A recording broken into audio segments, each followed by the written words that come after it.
Jadi waktu kecil kita tuh dalam keadaan yang kesusahan. Wow. Papi tuh jualan kue subuh. Kue subuh tuh kue yang di Senen tuh. Oh. Nggak ada Oke. toko ya, jangan bayangin toko kue gitu, bukan. Iya, Itu iya. di emperan. Kita nggak punya rumah, lagi kendaraan. Dan kalau lagi nggak sekolah tuh ya pengennya ngebantuin papi. Tiap hari tuh aku selalu doa sama Tuhan, ya itu tadi, pakai aku jadi alatmu. Dan biar orang-orang yang masih di luar sana, mereka bisa ngelihat bahwa ada Allah yang besar yang menyertai saya. Biar mereka bisa melihat kuasa yang besar dari Dia, makanya pulihkan Tuhan.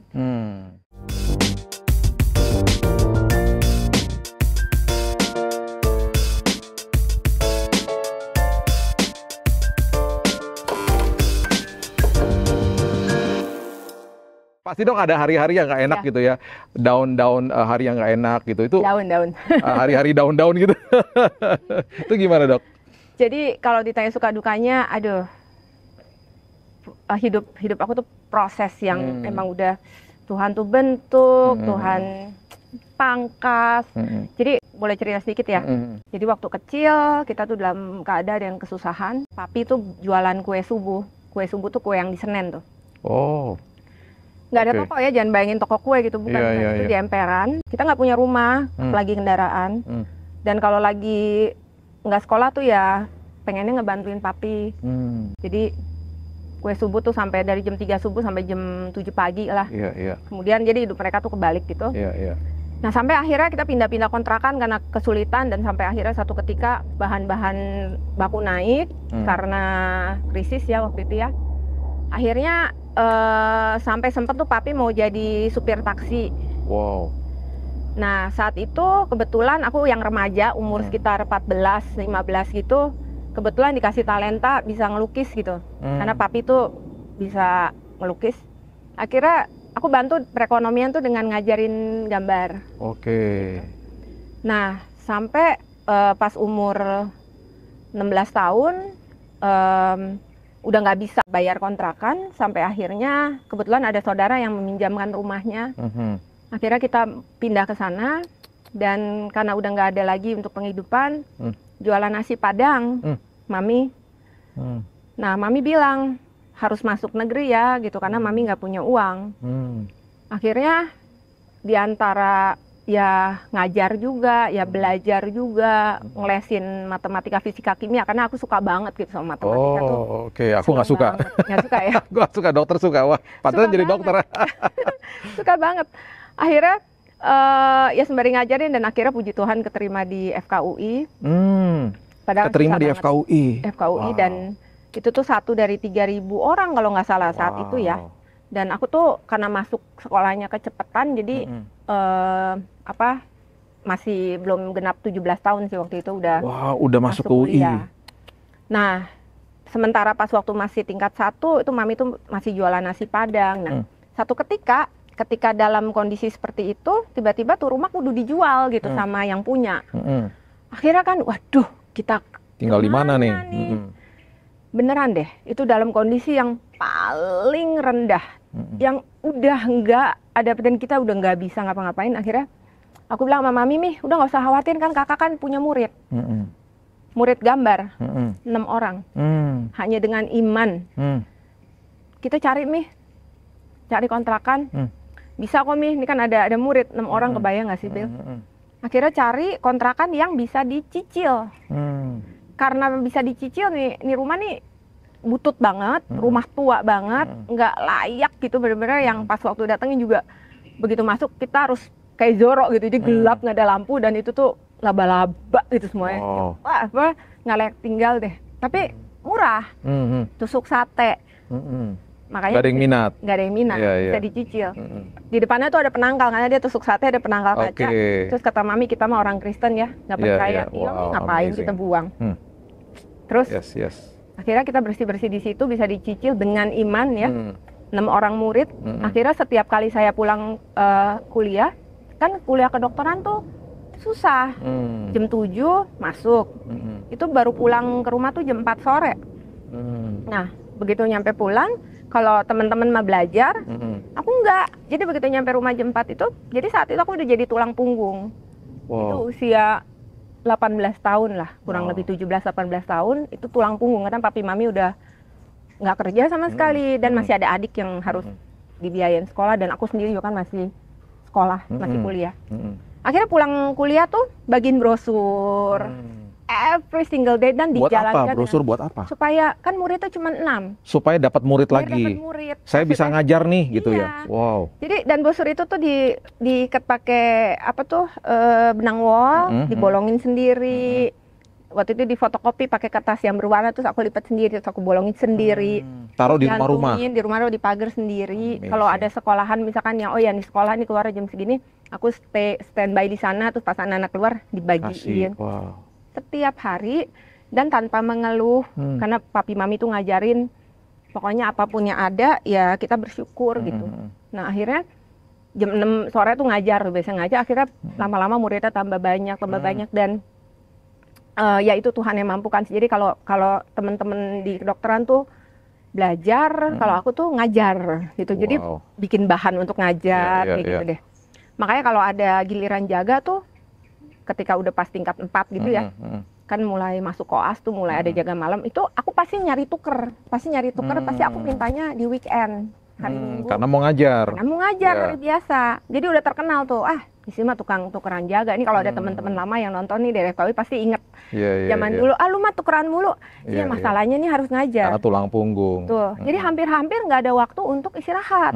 Jadi tiap pagi tuh tiap hari tuh begitu pulang kuliah ngajar biasa bisa sampai malam tuh karena kan begitu selesai ngajar tuh kan berantakan ya. Itu harus mejanya harus disikat karena kan krayon kan. Dan puji Tuhan ya Tuhan mampukan gitu. Jadi baru belajar tuh paling dalam sehari paling cuma 1 jam gitu kesempatan untuk belajar kedokteran. Tapi Wow. Tuhan mampukan. Dan lulus akhirnya. Dan lulus ya dengan nilai yang baik. Dan bahkan ada satu mata pelajaran tuh yang cukup sulit gitu ya. Jadi dari satu angkatan tuh sekitar 230 anak kan. Mahasiswa 230 orang. Nah, yang lulus tuh biasanya cuma sekitar 30 gitu. Nah, aku termasuk bagian di sana dan A lagi nilainya. Amazing. Jadi teman-teman tuh pada nggak percaya, lu mah bohong lu nggak belajar. Beneran, gue tuh cuma baca, bener-bener cuma 1 jam. Wow. Tapi Tuhan mampukan. Jadi Iya. saat itu pas masih usia 17 tahun, lucu. Jadi kalau pas baca jurnal gitu ya, mungkin karena aku tuh pelukis. Jadi ada capture gitu. Jadi misalkan kayak baca nih. Jadi baca saat itu sekali itu that's it. Oh, oke. Cukup. Istilahnya apa sih itu photographic memory gitu ya? Iya. Bisa langsung kerekam Hafal. gitu ya? Iya. Tek, gitu, cukup. Jadi dengan waktu yang singkat tapi padat gitu. Iya. Jadi teman-teman tuh pada yang lu mah masalah teh beneran deh. Terus kadang-kadang tuh kalau pas mau ujian tuh aduh ini harus cepetan masuk nih takutnya keburu lupa gitu maksudnya. Ya itulah Tuhan mampukan. Iya, Aku iya, yakin iya. bukan karena hebatnya diri sendiri ya. Nah, sampai akhirnya satu ketika saat umur 19 tahun itu saking pegangan aku tuh cuma satu sih. Pegangan aku tuh cuma Tuhan. Tiap hari tuh di pinggir bantal tuh Alkitab. Every single night itu pasti sebelum tidur tuh baca firman. Wow. Sampai akhirnya satu ketika aku lagi ke menara doa, terus nggak apa-apa ya cerita dikit ya. Ini di sebelahnya ada ibu-ibu nih, ibu-ibunya tuh udah umur sekitar parubaya lah 50-an gitu, gemuk. Mungkin kalau sekarang jadi pasien tuh kayaknya. Kita lagi doa gitu, dia teriak terus dia bilang, mintalah apa saja yang kamu minta, maka semua akan diberikan kepadamu gitu. Wow. Nah, Kayak kata-kata nubuat gitu ya? ini tuh masuk ke sini dan sebagai seorang remaja usia 19 tahun, 18 tahun, itu kayak, aduh berisik banget sih nih ibu gitu. Nah si WL-nya bilang gini, ayo doa semua, tutup mata, katanya minta ayat. Saat itu kan masih kasih mula-mula ya. Emang bisa ya Tuhan ngomong gimana gitu. Akhirnya aku nurut, akhirnya doa, terus bener dikasih ayat. Ayatnya Yohanes 15. Saat itu nggak tahu loh, Yohanes tuh ayat 15 apa isinya? Yohanes pasal 15 apa isinya? Ayatnya dikasih ayat 8. Apa isinya? Begitu udah selesai doa, terus dia bilang WL-nya, ayo buka Alkitabnya, katanya semua. Penasaran, belum dia suruh buka juga udah dibuka, apa sih isinya? Kaget setengah mati, Bill, tau nggak isinya apa? Jika kamu di dalamku dan aku di dalam kamu, minta apa saja. Kalau minta maka semua, aduh, nangis. Wow. Tuhan, aku nggak minta apa-apa, aku cuma minta hikmat. Karena inget Salomo, minta hikmat. Nah, terus doakan, wah itu berkaca-kaca. Kebetulan teman-teman kan imam musik, pengerja gitu ya. Dia bilang gini begitu selesai. Dan aku cerita, tahu nggak tadi Tuhan nanya lo, terus lo minta apa? Gue minta hikmat, dasar bego lo katanya. Gue aja udah pelayanan sekian lama nggak pernah ditanya sama Tuhan minta apa. Lo minta hikmat, karena dia tahu keadaan kita kan. Lo minta mobil, beneran deh pasti dikasih. Lo minta rumah, pasti dikasih. Aduh gak kepikiran, gue cuma kepikiran minta hikmat. Wow. Tahu nggak, hikmat itu lebih dari segala-galanya. Betul. Pengetahuan itu cuma apa yang kita tahu, tapi hikmat. Gimana cara kita, ke arah mana kita harus berjalan, apa yang harus kita lakukan. Itu bagaimana kita memakai pengetahuan ini dalam kondisi tertentu. Itu ya, keren deh Tuhan. Wow.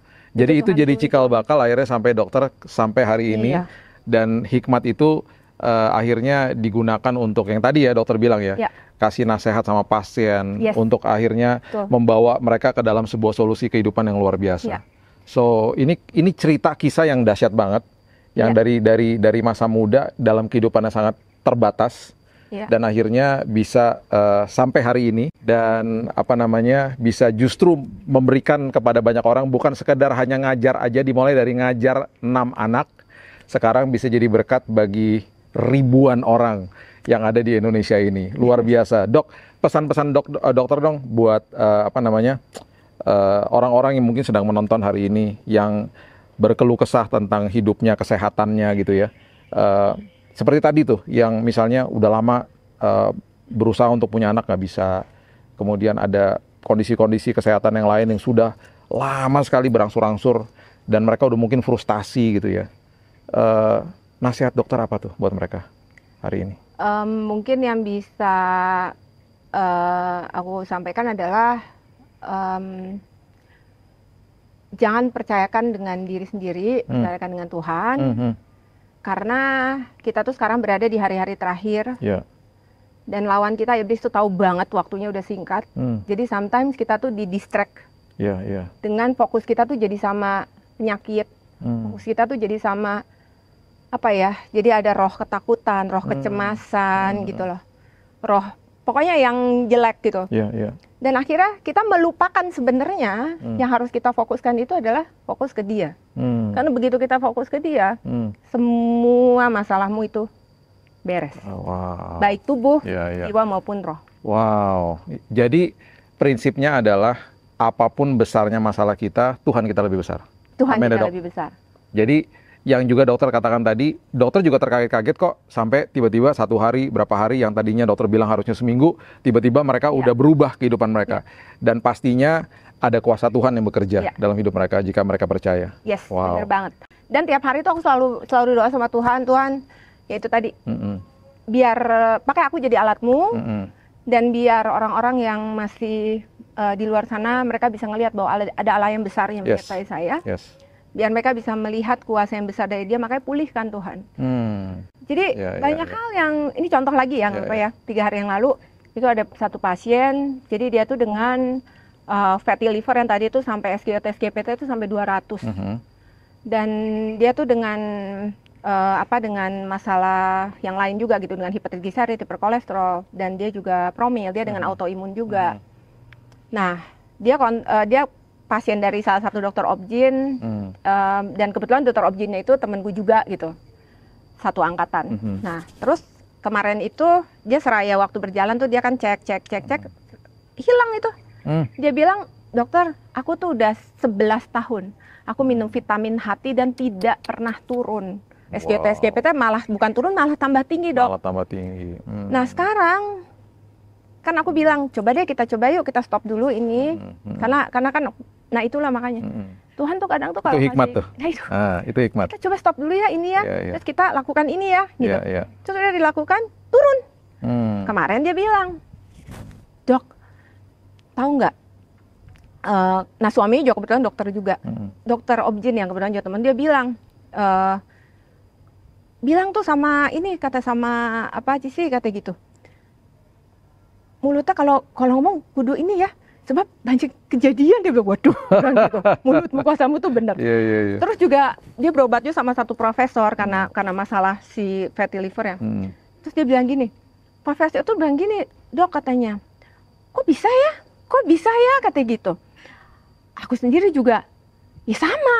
Kok bisa ya gitu. Jadi we are the same, as a human being we are the same. Kok bisa ya turun? Jadi Tuhan sih yang bekerja. Wow. Amazing. Gitu. Dokter, saya sangat diberkati dengan kisah ini. Saya udah kenal Dokter Cici ini, udah pernah ketemu, udah pernah ngobrol juga. Tapi kisah ini saya baru dengar semuanya.